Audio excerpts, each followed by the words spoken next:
15 जून 2015 रात के ठीक 12 बजे पूरा जगन्नाथपुरी शहर अंधेरे में डूबा हुआ था। लेकिन यह कोई साधारण बिजली कटौती नहीं थी। यह फैसला सोच समझ कर लिया गया था और इसका कारण भगवान जगन्नाथ मंदिर के गर्भगृह में एक बेहद गुप्त और रहस्यमयी प्रक्रिया चल रही थी। उस रात भगवान कृष्ण का असली दिल प्राचीन मूर्ति से निकाला जा रहा था और उसे एक नई मूर्ति में स्थापित किया जा रहा था। पूरे शहर को अंधकार में रखना इस प्रक्रिया का एक अनिवार्य हिस्सा था और इसे देखने वाले एकमात्र व्यक्ति ने जो खुलासा किया वह आपको झकझोर कर रख देगा। लेकिन सवाल यह है कि आखिर ऐसा क्यों किया गया? और सबसे बड़ा सवाल, क्या वाकई भगवान कृष्ण का दिल 5000 साल से भी ज्यादा समय तक संरक्षित रह सकता है, या यह एक प्राचीन उन्नत उपकरण है जो मांस और मांसपेशियों से नहीं बना? जगन्नाथ मंदिर के नियम और कानून इतने सख्त हैं कि इस पवित्र स्थान में पूर्व प्रधानमंत्री इंदिरा गांधी, रविंद्रनाथ टैगोर, आंबेडकर और महात्मा गांधी जैसे बड़े व्यक्तियों को भी प्रवेश की अनुमति नहीं दी गई। लेकिन ऐसा क्यों? और 500 साल पुराने भविष्यमालिका ग्रंथ में इस मंदिर के बारे में ऐसा क्या लिखा गया है जो कहता है कि जब यह मंदिर पानी में डूबेगा तब पूरी दुनिया का विनाश होगा? आखिर वह दिन कब आने वाला है? यह भी कहा जाता है कि लगातार 800 सालों से जगन्नाथ मंदिर में हर दिन ध्वज बदला जाता है। लेकिन अगर किसी दिन यह ध्वज नहीं बदला गया तो मंदिर 18 सालों के लिए बंद हो जाएगा। आखिर इसके पीछे का रहस्य क्या है? और एक और बात, मंदिर के मुख्य द्वार से प्रवेश करते समय 22 सीढ़ियां पार करनी होती हैं, लेकिन इसमें से तीसरी सीढ़ी पर पैर रखना सख्त मना है। ऐसा क्यों? इन सभी प्रश्नों के उत्तर और जगन्नाथ मंदिर का पूरा इतिहास, साथ ही इससे जुड़े 15 ऐसे रहस्य जो विज्ञान और आस्था दोनों के नजरिए से आपको चौंका देंगे। तो आइए शुरू करते हैं इस अद्भुत और रहस्यमयी डॉक्यूमेंट्री को, जो आपको जगन्नाथ मंदिर की परंपराओं, अद्वितीय वास्तुकला और अनसुलझे रहस्यों की गहराइयों में ले जाएगी।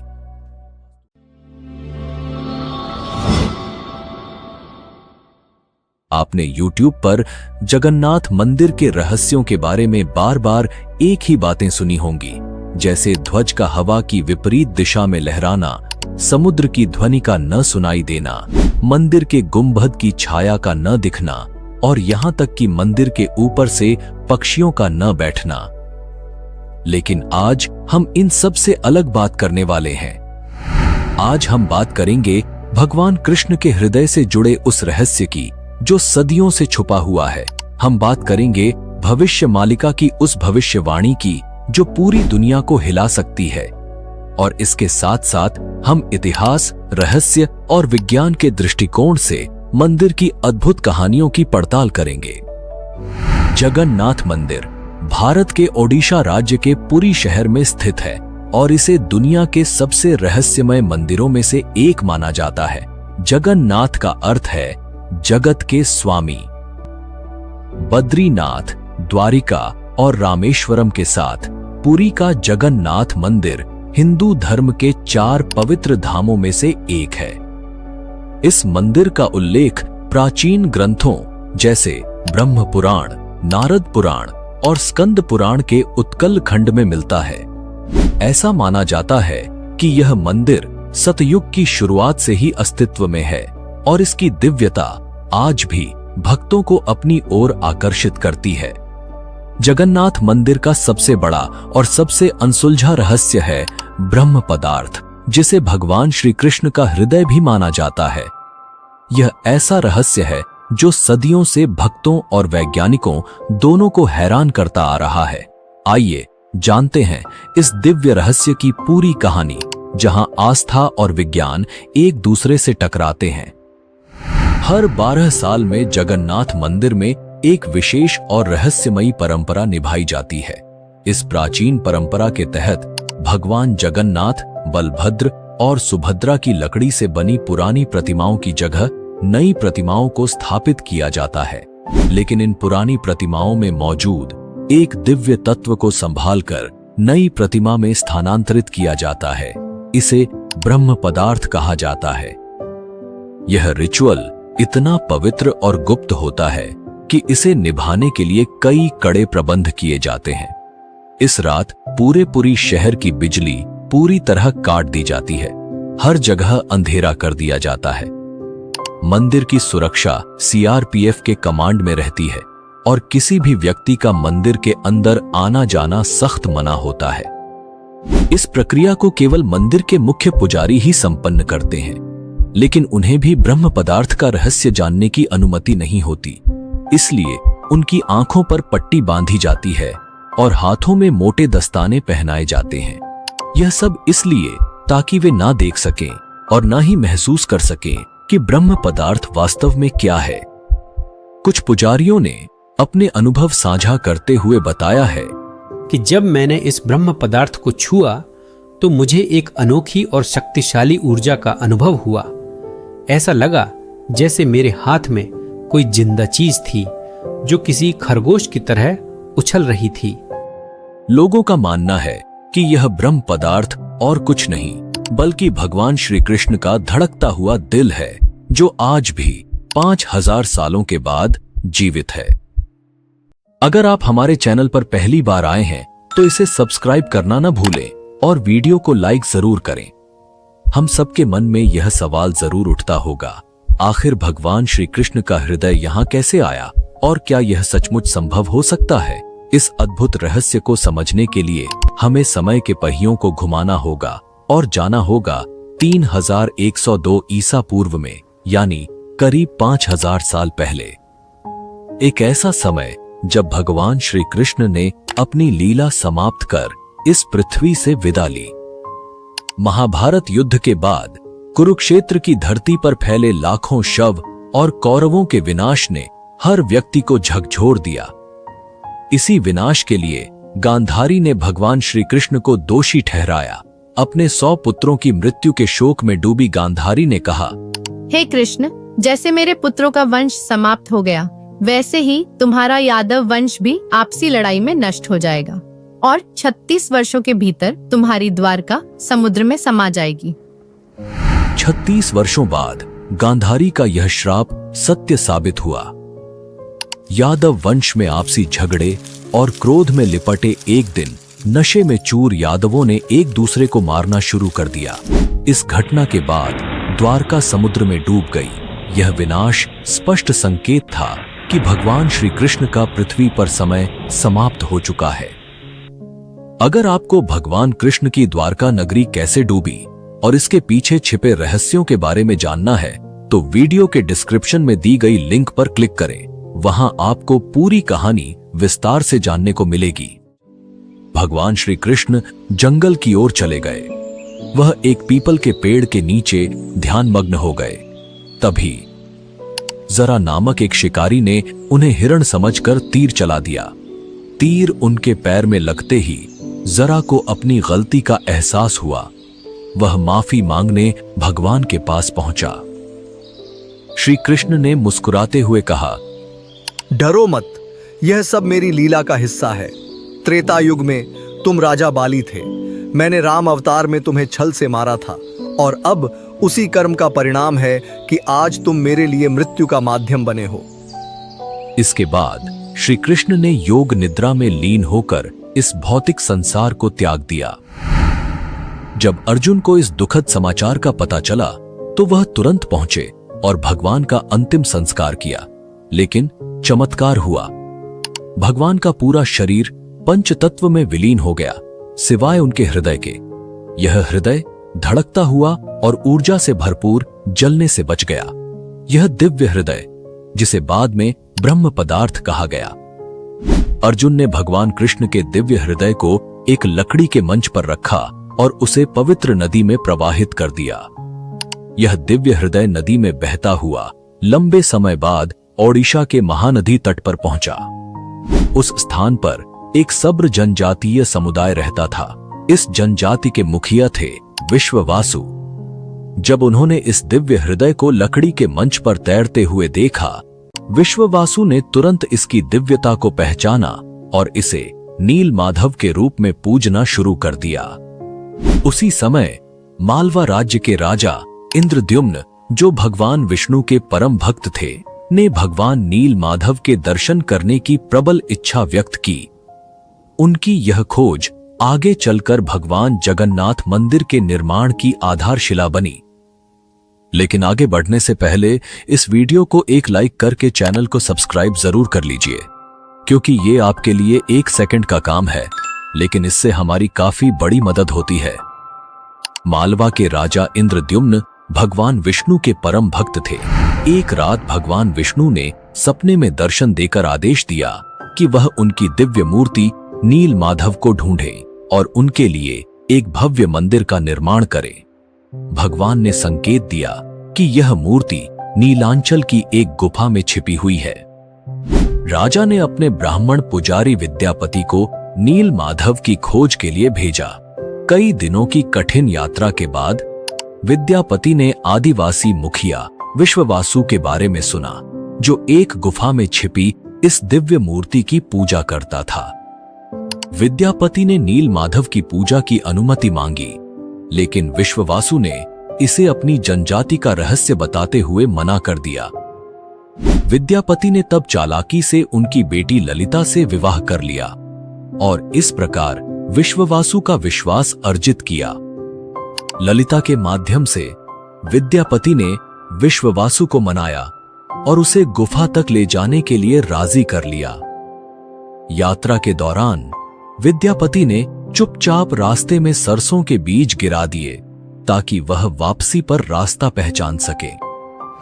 जब विद्यापति ने पहली बार नील माधव की मूर्ति देखी तो वह उसकी दिव्यता से मंत्रमुग्ध हो गए। तुरंत उन्होंने राजा इंद्रद्युम्न को इस अद्वितीय मूर्ति के बारे में सूचित किया, लेकिन जब राजा गुफा पहुंचे तो मूर्ति वहां से गायब थी। विश्ववासु ने मूर्ति को छिपा दिया था, यह सोचकर कि राजा इसे अपने साथ ले जाएंगे। इस घटना से राजा इंद्रद्युम्न बेहद दुखी हुए। तभी भगवान विष्णु ने फिर से उन्हें सपने में दर्शन दिए और निर्देश दिया कि पुरी के समुद्र तट पर जाएं। भगवान ने कहा, एक विशाल नीम का पेड़ बहकर आएगा, उसी पेड़ से मेरी नई मूर्ति बनाओ। राजा ने आदेश का पालन किया और समुद्र तट पर अपने सेवकों को भेजा। वहां उन्हें वह विशाल नीम का पेड़ मिला, जिस पर भगवान विष्णु के प्रतीक शंख, चक्र, गदा और कमल उकेरे हुए थे। लेकिन इस पेड़ को उठाना आसान नहीं था। कई प्रयासों के बावजूद पेड़ अपनी जगह से नहीं हिला। अंततः आदिवासी मुखिया विश्ववासु की सहायता से यह पेड़ पुरी तक लाया गया, लेकिन कोई भी कुशल कारीगर उस लकड़ी से नील माधव की मूर्ति नहीं बना सका। कारीगरों ने राजा से कहा, हे महाराज, यह लकड़ी इतनी मजबूत है कि हमारे हथौड़े और छेनी का इस पर कोई असर नहीं होता।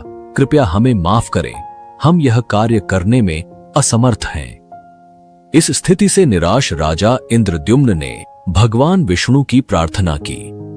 भगवान विष्णु राजा के सपने में प्रकट हुए और कहा, हे राजा, देवताओं के दिव्य वास्तुकार विश्वकर्मा की पूजा करो, वह यह कार्य पूर्ण करेंगे। राजा ने भगवान की सलाह मानी और विश्वकर्मा की प्रार्थना की। कुछ दिनों बाद विश्वकर्मा एक बूढ़े आदमी के रूप में प्रकट हुए और राजा से बोले, हे महाराज, मैंने सुना है कि आप एक मूर्ति बनाना चाहते हैं। राजा ने पूछा, क्या आप यह कर सकते हैं? विश्वकर्मा ने उत्तर दिया, हाँ, लेकिन मेरी कुछ शर्तें हैं। विश्वकर्मा ने कहा, मैं भगवान विष्णु की मूर्तियां एक बंद कमरे में 21 दिनों में बनाऊंगा। इस दौरान मुझे कोई परेशान नहीं करेगा। अगर किसी ने दरवाजा खोला तो मैं मूर्तियों को अधूरा छोड़ दूंगा। राजा ने इन शर्तों को मान लिया और विश्वकर्मा ने काम शुरू कर दिया। शोर मचाते हुए दरवाजा बंद हुआ। आरा, छेनी और हथौड़े की आवाजें सुनाई दी, लेकिन जब 15 दिन बाद भी कोई आवाज नहीं आई तो रानी गुंडिचा चिंतित हो गईं। उन्होंने राजा से कहा, महाराज, शायद वह बढ़ई भूख से मर गया है, हमें दरवाजा खोलना चाहिए। राजा ने मना किया, लेकिन रानी ने जोर दिया और दरवाजा खोलने का आदेश दिया। जैसे ही दरवाजा खुला, सभी हैरान रह गए। विश्वकर्मा गायब हो चुके थे और पीछे केवल 3 अधूरी मूर्तियां थीं। राजा को बहुत दुख हुआ कि शर्त तोड़ने की वजह से मूर्तियां अधूरी रह गईं। भगवान जगन्नाथ के हाथ और पैर अधूरे हैं, बलराम और देवी सुभद्रा की मूर्तियां भी अधूरी हैं। जब राजा इंद्रद्युम्न उन मूर्तियों के पास गए तो उन्हें एक दिल की धड़कन महसूस हुई। एक दिव्य आवाज आई जिसने राजा को बताया कि श्री कृष्ण का दिल इन मूर्तियों में है। राजा ने इन मूर्तियों को स्थापित किया। आज यही अधूरी मूर्तियां भगवान जगन्नाथ, बलराम और देवी सुभद्रा के रूप में जगन्नाथपुरी में पूजी जाती हैं। भगवान जगन्नाथ को दुनिया का एकमात्र जीवित देवता माना जाता है जो अपने भक्तों की इच्छाओं को सुनते और पूरा करते हैं। अब हम बात करते हैं उस ब्रह्म पदार्थ की जो 5000 साल से रहस्यमय तरीके से सुरक्षित है। यह पदार्थ क्या है, यह कैसे अब तक जीवित है, और सबसे महत्वपूर्ण, विज्ञान इस ब्रह्म पदार्थ के बारे में क्या थ्योरी देता है। आइए इन सब पर विस्तार से बात करते हैं। यह रहस्य आपके सारे सवालों का जवाब देगा। यह निश्चित है कि यह हृदय, रक्त और मांसपेशियों से नहीं बना था, क्योंकि इसमें से एक दिव्य ऊर्जा निकल रही थी और हल्का कंपन महसूस हो रहा था। फेमस आर्कियोलॉजिस्ट प्रवीण मोहन इस रहस्यमयी कहानी को साइंस के नजरिए से समझते हैं। उनका कहना है कि श्री कृष्णा सिर्फ एक इंसान नहीं बल्कि एक सुप्रीम बीइंग थे। उनके पास ऐसी प्राचीन शक्तियां थीं जो आज की मॉडर्न साइंस के लिए भी अज्ञेय हैं। थ्योरी के मुताबिक ब्रह्म पदार्थ, जिसे नील माधव या श्री कृष्ण का दिल कहा जाता है, असल में एक आर्क रिएक्टर है। यह एक ऐसा डिवाइस है जो भयंकर स्तर की ऊर्जा उत्पन्न करने की क्षमता रखता है। इस थ्योरी के जरिए वह जगन्नाथ मंदिर के रहस्यों को समझाने की कोशिश करते हैं। उन्होंने बताया कि जगन्नाथ की मूर्तियां लकड़ी से बनाई जाती हैं, क्योंकि लकड़ी इलेक्ट्रिसिटी कंडक्ट नहीं करती। यह ब्रह्म पदार्थ से उत्पन्न ऊर्जा को नियंत्रित करने का एक तरीका है। करीब 50 साल पहले एक व्यक्ति ने दावा किया था कि उसने इस दिल को देखा था। उसने कहा कि यह दिल चांदी जैसा तरल बहा रहा था और यही तरल लकड़ी को कमजोर कर देता है। यही कारण है कि हर 12 साल में मूर्तियों को बदलना पड़ता है। उस व्यक्ति ने यह भी दावा किया कि दिल को जब प्रकाश में लाया गया तो यह चक्र की तरह घूमने लगा और जोर से वाइब्रेट करने लगा। उसने कहा कि यह दिल अष्टधातु से बना है। इसके अलावा जब इस ब्रह्म पदार्थ को मूर्ति से बाहर निकाला जाता है तो यह सक्रिय न हो जाए, इसे रोकने के लिए पूरी शहर की बिजली बंद कर दी जाती है। यह प्रक्रिया आज भी वैज्ञानिकों और श्रद्धालुओं के लिए रहस्यमयी बनी हुई है। यह था ब्रह्म पदार्थ यानी भगवान कृष्ण के हृदय का रहस्य, जिसे आज तक विज्ञान भी पूरी तरह से सुलझा नहीं पाया है। लेकिन जगन्नाथ मंदिर के सारे रहस्यों को हम एक ही वीडियो में नहीं समेट सकते। इसका दूसरा भाग जल्द ही लाएंगे। अगले भाग में हम जानेंगे भविष्य मालिका ग्रंथ की उन भविष्यवाणियों के बारे में जो जगन्नाथ मंदिर से जुड़ी हैं। जानेंगे कि हर रोज ध्वज क्यों बदला जाता है, अगर 22 सीढ़ियों में से तीसरी सीढ़ी पर कदम रख दिया तो क्या होता है, सुदर्शन चक्र की वो अद्भुत शक्ति क्या है, और 7 बर्तनों में बनने वाली रसोई का क्या रहस्य है। साथ ही ध्वज का हवा की विपरीत दिशा में लहराना, यह सच है या सिर्फ एक मिथक। अगर आपके मन में जगन्नाथ मंदिर को लेकर कोई सवाल है तो हमें कमेंट में जरूर बताएं, हम उसे दूसरे भाग में कवर करेंगे। तो दोस्तों, आपको यह वीडियो कैसा लगा कमेंट करके जरूर बताएं और चैनल को सब्सक्राइब करना ना भूलें। मिलते हैं जगन्नाथ मंदिर के रहस्यों के दूसरे अध्याय में। तब तक के लिए धन्यवाद। जय हिंद, जय भारत।